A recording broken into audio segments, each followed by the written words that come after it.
Matthew chapter 5, reading from verses 33 to 48. Hear the word of the Lord. Again, you have heard that it was said to those of old, you shall not swear falsely, but shall perform to the Lord what you have sworn. But I say to you, do not take an oath at all, either by heaven, for it is the throne of God, or by the earth, for it is his footstool, or by Jerusalem, for it is the city of the great king. And do not take an oath by your head, for you cannot make one hair white or black. Let what you say be simply yes or no. Anything more than this comes from evil. You have heard that it was said, an eye for an eye and a tooth for a tooth. But I say to you, do not resist the one who is evil. But if anyone slaps you on the right cheek, turn to him the other also. And if anyone would sue you and take your tunic, let him have your cloak as well. And if anyone forces you to go 1 mile, go with him 2 miles. Give to the one who begs from you, and do not refuse the one who would borrow from you. You have heard that it was said, you shall love your neighbor and hate your enemy. But I say to you, love your enemies and pray for those who persecute you, so that you may be sons of your Father who is in heaven. For he makes his sun rise on the evil and on the good, and sends rain on the just and on the unjust. For if you love those who love you, what reward do you have? Do not even the tax collectors do the same? And if you greet only your brothers, what more are you doing than others? Do not even the Gentiles do the same? You therefore must be perfect, as your heavenly Father is perfect. May the Lord add his blessings to the reading of his holy word.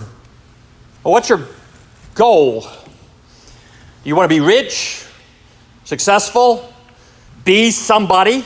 Well, everybody wants that. Maybe that's not your goal. Your goal is what you finally want to achieve. The difference between those who achieve their final goal and those who don't is the ones who achieve it take the next step.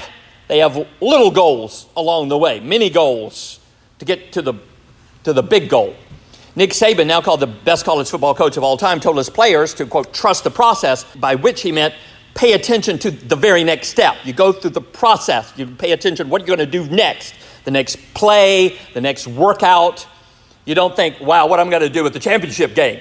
Think, what is next? Don't overlook what is next. Financial guru Dave Ramsey has what he calls his baby steps. So you want to be wealthy. You really want to be wealthy? Maybe not Elon Musk wealthy, but you want to be comfortable at least. You're out of debt. Well, don't just dream about, well, eventually I'm going to have a lot of money. You have to take the next baby step. First, he says, get an emergency fund of $1,000. Next, pay off all your debts, especially credit card debt. Get rid of that. Then increase your emergency fund. Then invest 15% of your income for retirement. Then save for your children's college fund. Then pay off your house early. Then build wealth. And don't forget, give. Now, for many of us, that means if you have a decent income and you follow these baby steps, you will arrive at your goal of being comfortably wealthy, maybe even millionaires. But for now, taking your next baby step, if you're just starting out, will mean you have to sacrifice some. You have to eat beans and rice and beans. You have to drive a cheap car. You have to work extra jobs, side hustles, he calls them. You have to, as he says, you have to live like no one else now, so later you can live like no one else. What's your goal? Some specific goals are essential. These short-term goals, the next step, are essential for success. Goals provide clear direction that keep you from being distracted from the thing, whatever thing it is could interfere with you reaching your ultimate goal. Buying this car or eating out this often, it's keeping me from paying off my debt, so I just can't do it. I have to stick with my clunker. I have to eat beans and rice at home.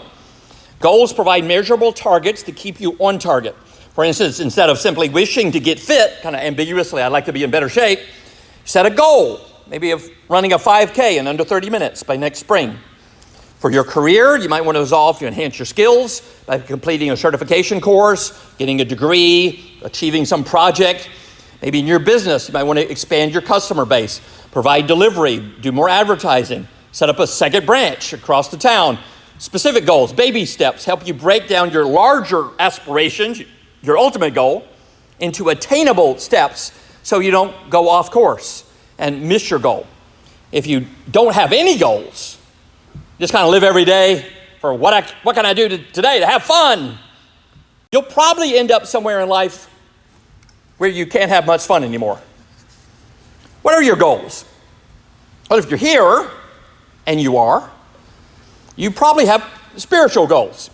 Some people started going to church so long ago, or they were raised doing it, and they forgot that there should be a goal to it. It should be for a purpose. You'd think it's weird if someone kept going to school with no goal of graduating, and just kind of keep taking classes at the community college or whatever, no degree, no ultimate goal. That's kind of odd. But some people do that with church. They've forgotten, what's the goal of this? Hopefully not you. Your immediate goal right now, your baby step right now, should be to get the most you can out of this sermon. Now, if you fall asleep in this sermon, it might be because I'm boring. I realize that. But you're the one who has failed to achieve your goal for being here. If your goal was to sleep, you could do that better in bed at home. Why would your goal be to come here and sleep? It doesn't make any sense. You have a goal that what we're doing right now, is helping you achieve. Well, the whole passage beginning in verse 17 begins by setting a goal. A righteousness that exceeds that of the most religious people. Remember, this is an entire integrated passage from verses 17 to verse 48, and we're only taking part of it, but you got to keep that in mind. It sets the goal at the beginning, a righteousness that exceeds these strictly religious people. That's the goal. If we don't have that, we'll never achieve our ultimate goal, entering God's kingdom. So that better righteousness, that exceeding righteousness, is our baby step to reach our ultimate goal, be in God's kingdom. To show us what that means, Jesus gives us 6 cases of how our righteousness should exceed the strict religious people. If you follow their guidance, those strict religious people, if you follow their guidance, you'll miss your goal. Okay, they're going the wrong way. And with that, he concludes in verse 48 that your ultimate goal then is to be perfect as your Father in heaven is perfect. Perfection, God-like perfection, is your final goal. Live like no one else by following these baby steps so that you can live like no one else. But beware of the multiplication of loopholes that loosen God's word, the subtracting of commands that effectively abolish the law, and the addition of traditions that distract you from your ultimate goal. So we see that in 3 parts here. First, multiplication. Second, subtraction. And finally, addition. There's no division here, sorry. First, multiplication, starting in verse 33. Jesus says, again, you have heard that it was said to those of old. That's kind of this formula that begins every case. You've heard that it was said, here, you shall not swear falsely, but shall perform to the Lord what you have sworn. And like before, like in every case, it is yes and. Yes, what you heard is true, and here's what it means. It's not, no, that's not true. I'm canceling it and replacing it. No. Here, yes, you should definitely perform to the Lord what you have sworn. Indeed, perform what you've said, even if you didn't swear it. You just said it. You didn't raise your hand, say, I swear to tell the truth, or sign a contract. You just said, I'm going to do this. The religious people multiplied their excuses, their loopholes that allowed them to not keep their promises that they had even sworn, depending on what they had sworn by. Like today, they thought that if you really had to be held to a commitment, then you do it in the name of the Lord, or to the Lord. And you could take an oath, but to be taken seriously, really have to be bound to do what you said you're going to do. But normally, you could break your word. Essentially, they believe, like people today, that there were degrees of commitments. There's the first-class commitments that you had to keep, and so you'd make those in the name of the Lord. And you'd be sure to keep them because they're in the name of the Lord, and God will get angry with you if you don't keep it. And then there's the second-class commitments that you don't have to keep. If you swore on anything else, something else, just make it up. Notice in verses 34 to 36 how many things they multiplied that you could swear on and not have to keep your word.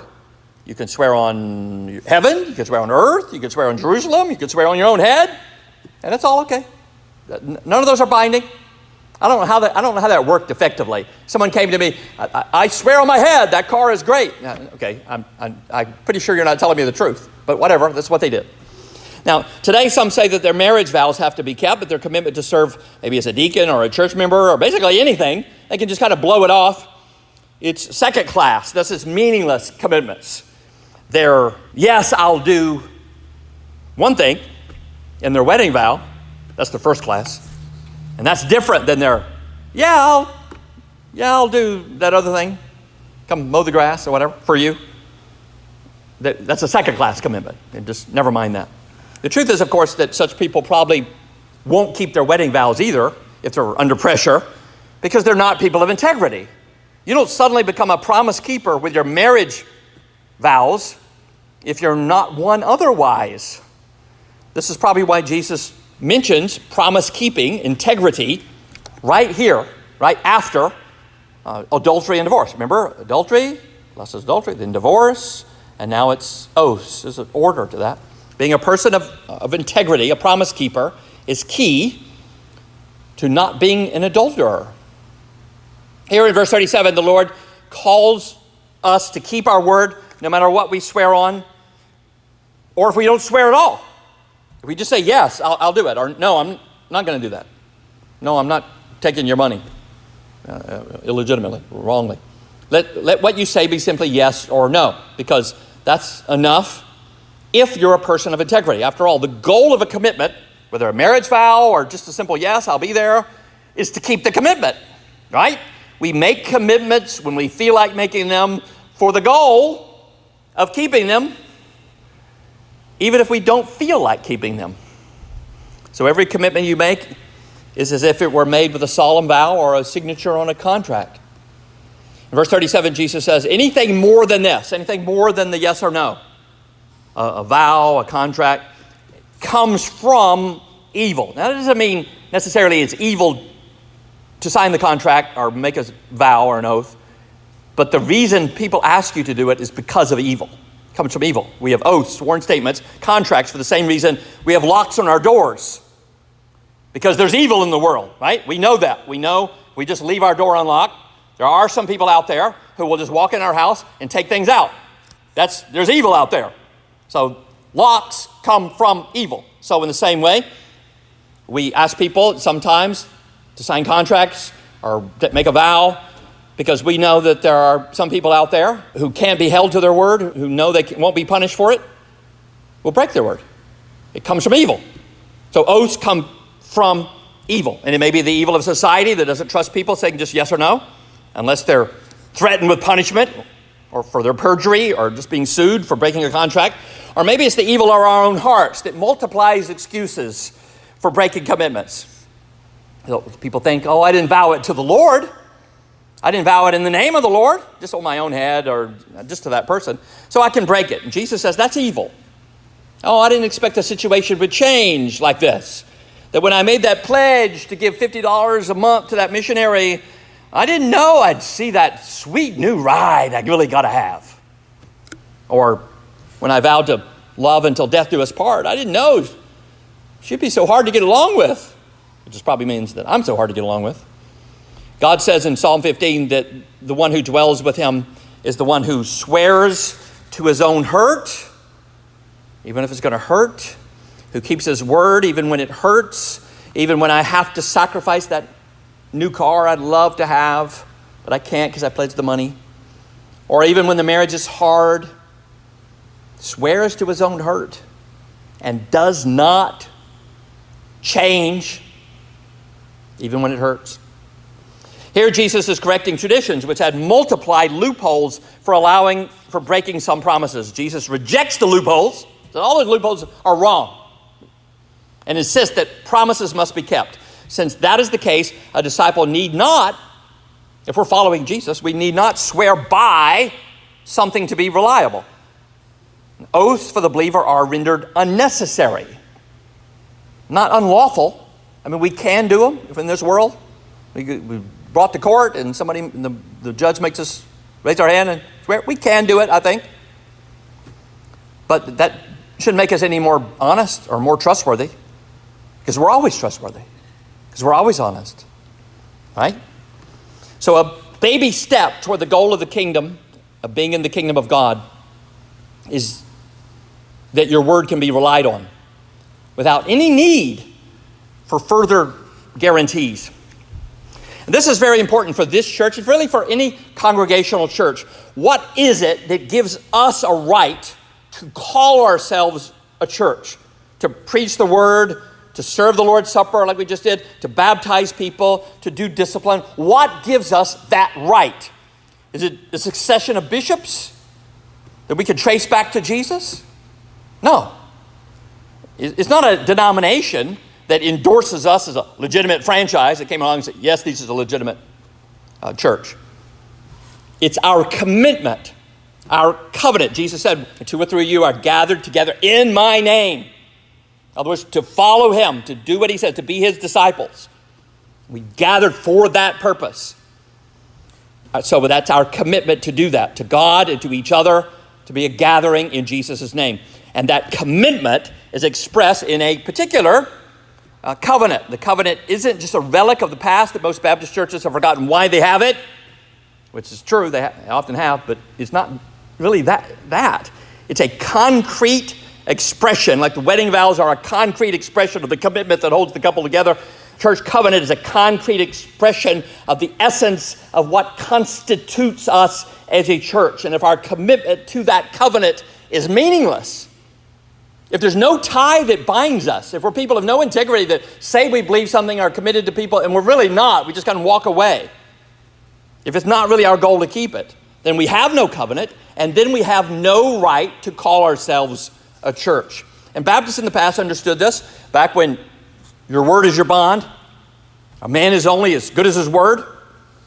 Those used to be common sayings. People said that often. You don't hear it so much anymore. Eleazar Savage in the 19th century called breaking the church covenant, quote, a public offense of a particularly high aggravation. The Charleston Baptist Association stated that covenant breakers, quote, ought to be looked upon as truce breakers, proud, arrogant, dangerous persons, and to be dealt with as such. They didn't tolerate the multiplication of loopholes allowing you to break your promises. What is your goal? If it's to be right with God, one baby step is to keep your commitments.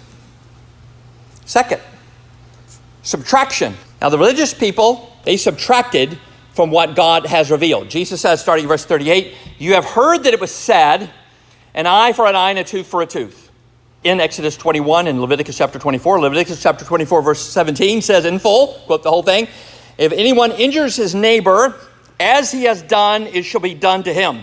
Fracture for fracture, eye for eye, tooth for tooth. Whatever injury he has given a person shall be given to him. But think about it. Who follows this law? Who implements it? Who puts it into practice? Who's a doer of it? Or be a doer of the word? Well, who does this? Well, the government does, particularly the judges. Not just for everybody, not just for you, for me, unless you're a judge. It was for the rulers so that their punishments were principled, not excessive. So if the judge just didn't like a defendant, or he's just mean, so they executed people for mere assault, or maybe he's too lenient. He likes a defendant, or just very indulgent, so he lets criminals off with just a slap on the wrist. The principle guides the administration of justice so that the punishment fits the crime. So an eye for an eye is still true, even if it's not your responsibility to implement it.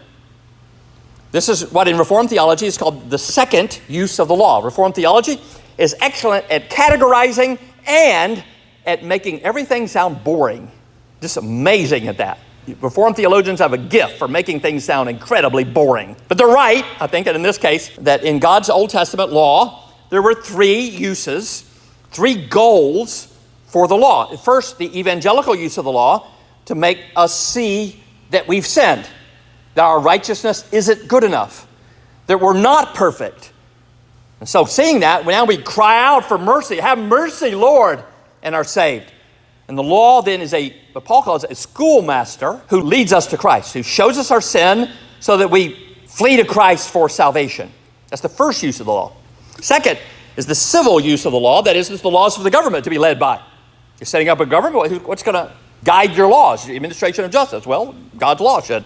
If someone hits you, the government says that that person should be hit. So the punishment justly is caning or flogging or the equivalent, something like that. You don't do it yourself now. You don't take it unto yourself to gouge out the eye or whatever you think was done to you, you do to someone else. You're not the judge, jury, and executioner to hurt the person who hurt you in the same way. The government does, and the violent people learn then that they're not going to get away with being violent. And the third use of the law is the personal for our sanctification, to reveal to us what is pleasing to God. As Jesus said, if you love me, you will keep my commandments. The law gives us commands so that we express our love to God by keeping them, by following them. But their problem here is that they subtracted the civil use of the law from the government and made it for them personally, applying it to their personal vendettas. It would be like you if you saw someone commit an armed robbery and you grabbed hold of the person and threw him in your basement and you're going to hold him in prison for 10 years. Okay, no, you don't have a right to do that. The law doesn't tell you what to do. It's for the government how to apply justice. So Jesus says in verse 39, I say to you, speaking of his own authority as God, you have your misunderstanding here, I say to you, a baby step on the way to being like God is not to resist the one who is evil.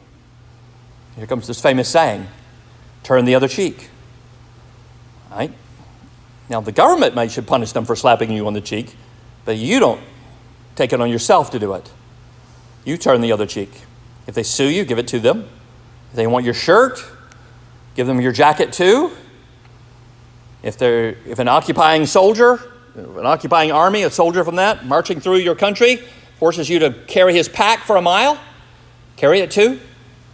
Someone begs, you give, or at least give to charities that will help the beggars without enabling them.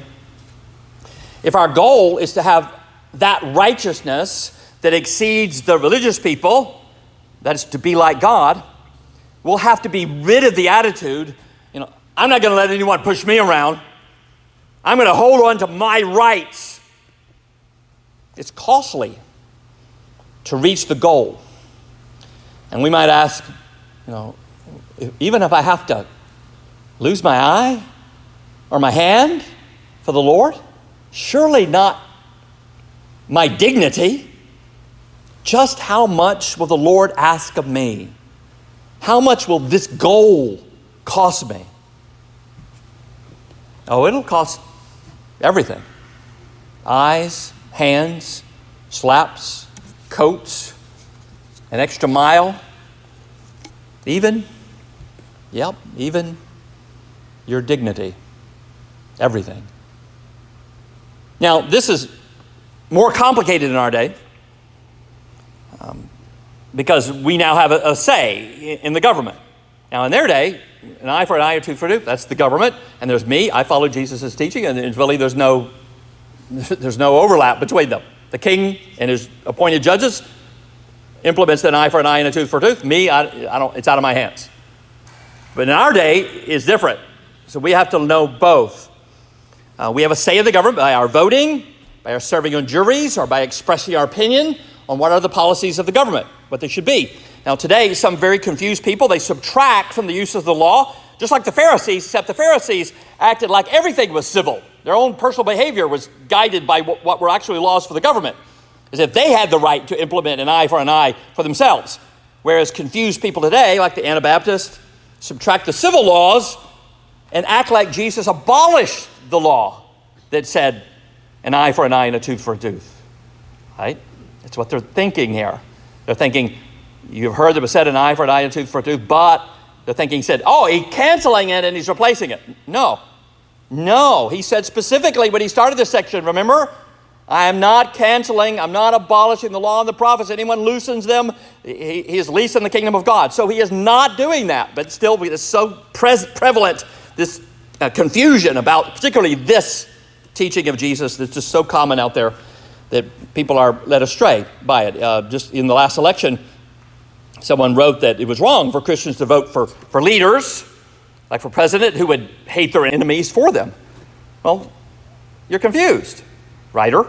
He was subtracting from the law, as if the laws for justice on evil people are abolished now. In fact, that is a principle we guide us in our voting. We voting, we're not thinking who's going to give us the most stuff, either by giving us the most welfare or relieving us the taxes the most so I can keep most of my stuff. That's not what guides us. We're thinking who's going to implement God's law the best? Who's going to give the evil people out there what they deserve? And who's going to keep the innocent people from being hurt? That's what guides our voting. Remember, again, we don't subtract from the law, is that the laws for justice on evil people are abolished. They are not. That's not what he was doing here. What is he doing? He was setting a goal for our personal behavior, like third use of the law, while not subtracting this law as guidance for the government. An eye for an eye, which is called the lex talionis, the law of retaliation, is still a just principle for judges, for laws, for governors, for presidents. The principle is the punishment fits the crime. And it's a good principle for countries to be led by. For example, if a people unleash thousands of rockets on the country just to the south of them, you can't complain when that country retaliates by making all their pagers blow up. Okay, they're doing the retaliation. That's what governments do. And we need to remember this now, because not only we have our personal behavior, we can also have a say in the government by our voting, serving on a jury, calling for political change. We can't subtract this principle, this law of retaliation, from God's word. When the troubled and troublemaking 15-year-old boy that we had right here in our ministry committed that murder in Yanceyville, I could see myself, if I had the opportunity, they asked me or if I knew where he was, I could see myself going to him in jail, bringing him food or whatever they would allow me to bring, a Bible, and praying for him, wishing the best for him, doing whatever favors I could for him. Do you have a good lawyer? That kind of thing. And if I were called to be on the jury and the state proved his case beyond a reasonable doubt, I could see myself then voting to convict him and to give him the maximum sentence. Both. We could, and we should. We should be friendly and supportive and giving to illegal immigrants, treating them personally well, helping them if they have needs, if we have opportunity. And if we thought it's the best for the country and we thought it was just, we could vote for candidates who would be tough on illegal immigration. One is the second use of the law for governments guiding our laws and justice, and the other is Jesus' law here for us personally to do good even to the evil. We do both without being a hypocrite. We subtract neither. What's your goal? If it's to be like God, both be good to the evil without subtracting from God's law. Third, don't add traditions to be on the level of God's word. Jesus said in verse 43, "You have heard that it was said, you shall love your neighbor." Well, so far so good. That's from Leviticus chapter 19, verse 18. But then they added something to it. And hate your enemy. Okay, God's law did not say that. They added that. So this time when Jesus says, "But I say to you," in verse 44, he is indeed abolishing what they had added. Hate your enemy. They made that up. They added it to the law so that they could hate their enemies and feel still that they had kept the law. But the Lord Jesus said in verse 44, "But I say to you," again on his own authority, as God, he is God, and he's saying, "I say it." I don't have to quote some scribe, some Pharisee, some scholar. I say, love your enemies and show you love by actually praying for the people who persecute you. We are not to be people who fight and claw our way to reaching our goals, even if we had to step on other people along the way. No, to be perfect, like God, who is good even to his enemies. Right? Jesus is saying, look around at what God does. He's good to his enemies. He sends them good things to these evil people. He sends their farmers like us.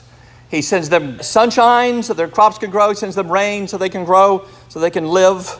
That's what God is doing for them. You should be the same way. Be like your Father. Our Father sends good things We need to have a family resemblance to him, so we also send good things to those who hate us. He sends good things to those who hate him. So should we. He sends sunshine and rain on wicked, needy people, like farmers in semi-arid Israel, good things they desperately need. And so if we're to be like our Father, we should give good things even to those who hate us. Remember, the Lord Jesus is speaking to Jews in an occupied Israel. The precise enemies he has in mind here are the Roman occupiers, the Gentiles who did not believe in God or keep the law, who were unclean, with whom they shouldn't associate according to their own tradition, who used their power over them to force them to carry packs a mile, or insulted them or laughed at them, ridiculed their religion and their customs. The Romans just ridiculed, they scorned the Jews. But later in the New Testament, in the book of Acts, the Roman emperor sends to Judea a governor called Porcius Festus, which means pork feast. You know, that's just an insult to the Jews, right? They're just mocking them. You people don't eat pork. I'm going to send you a guy whose name is Pork Feast. Just ridicule it. And that's the way the Romans were to the Jews. And eventually they ended up calling it Israel, the land, or Judea, they called it Palestine.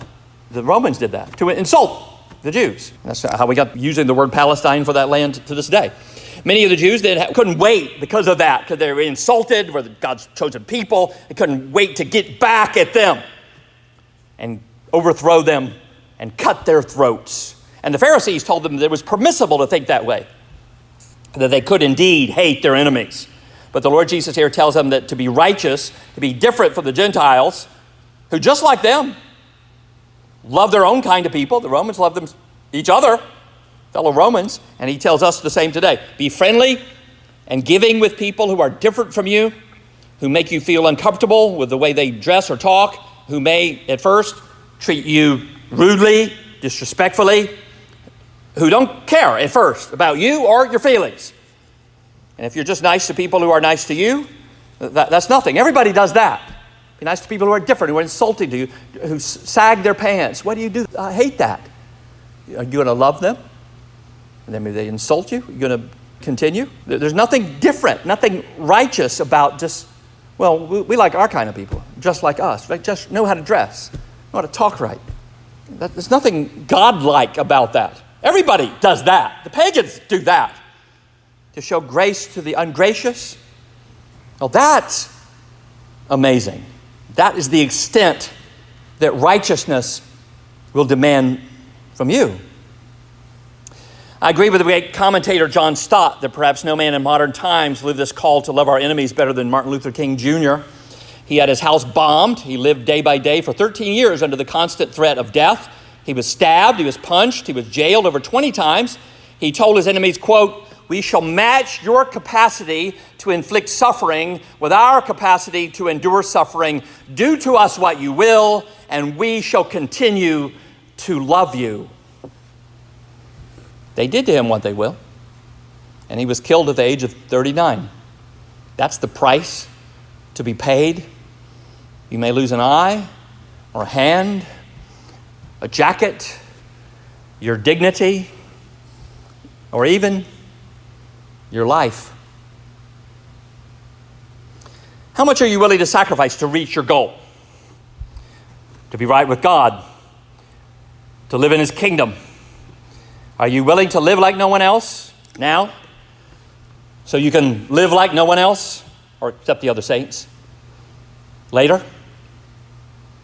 To do that, our righteousness, our rightness must exceed that of the religious people who multiplied excuses, subtracted categories, so they could be judge, jury, and executioner, and added traditions to God's word. We must be, as in that last verse, verse 48, perfect. But how do we be perfect? Some, like the so-called holiness movement, they take this command, be perfect, and they use it as a rationale to argue, well, then we must not be that sinful. Must not really be sinful by nature, after all. That we can be perfect. We just try hard enough. We can achieve perfection. It's an achievable goal. We just got to follow the baby steps. After all, if it wasn't achievable, Jesus would never have challenged us to be perfect, right? The challenge must be there because we can do it. It's in our grasp. We just try hard enough, right? That's their reasoning. A pastor once told the story of a man in the holiness movement who believed that doctrine, who believed that you can reach perfection if you just try hard enough. He even wrote a book called The Eradication of Anger. He claimed to have achieved the secret to having perfect control of his anger. The pastor personally witnessed this man lose his temper at his wife for not parallel parking the car properly. Now, some will believe we can be perfect. But if we try, if you really try, and if you're honest, you'll realize that's a bar you can't clear. And that's what Jesus is teaching here. That's a big part of his point in this passage. The goal of the law and of Jesus' teaching here is to show us that we haven't achieved that exceeding righteousness, that we haven't been perfect, and we can't. And left to myself, I cannot do it. As we were reviewing these 6 case studies, hate, lust, divorce, oaths, revenge, love, and then the conclusion, be perfect. Do any of us look at these and kind of go, check, done, yeah, check, got that one? And finally, yes, perfection, that's me, I've arrived. Well, I hope not. We have this law to see therein that we have not been free from sin. It's meant to humble us, to see that our hatred is murder, our lust is adultery, our lies are not white, our niceness just to friends is not godlike love, our revenge isn't justified, that we are not perfect. So we realize we're steeped in sin.